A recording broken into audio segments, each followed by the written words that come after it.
கச்சத்தீவு தொடர்பாக முதலமைச்சர் மு க ஸ்டாலின் கொண்டு வந்திருக்கூடிய தனி தீர்மானம் ஒரு நாடகம் என்று அண்ணாமலை விமர்சித்திருக்கிறார். விவரங்களோடு நிகழ்ச்சியுடைய சிறப்பு செய்தியாளர் வேல்முருகன் விவரம் என்ன? குறிப்பாக இன்று தமிழக சட்டப்பேரவையில் வலியுறுத்தி தீர்மானமானது கொண்டு வரப்பட்டிருக்கக்கூடிய நிலையில இதுல பல்வேறு கட்சிகள் சார்பில் தங்களுடைய நிலைப்பாடுகளை அந்த வகையில் 40 ஆண்டுகளாக காங்கிரசுடன் கூட்டணி இருந்த நிலையில அப்பொழுதெல்லாம் இதற்கான முயற்சிகள் மேற்கொள்ளாத குறிப்பாக தமிழ்நாடு திமுகவின் சார்பில் இது போன்ற தொடர்ச்சியாக தேர்தல் நேரத்தில் மட்டும் செய்யப்படுவது என்பது ஒரு திட்டமிட்ட நாடகம் என்ற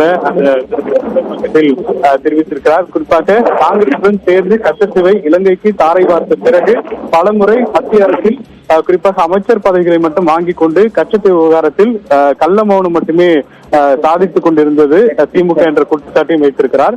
அதே போல கடந்த 40 ஆண்டுகள்ல மத்திய அரசு அமைச்சரவை பதவியிலும் பங்கு வைத்த போது கச்சத்தீவை மீட்க என்ன நடவடிக்கை எடுத்தது திமுக என்ற கேள்விகளை தற்போது சுட்டிக்காட்டி தற்போது தொடர்ச்சியாக தன்னுடைய ட்விட்டர் பக்கத்தின் மூலமாக இது ஒரு கபட நாடகம், இதை மக்கள் நம்ப மாட்டார்கள் என்று தன்னுடைய கருத்தை தெரிவித்திருக்கிறார். தேவபிரியன், தகவலுக்கு நன்றி வேல்முருகன்.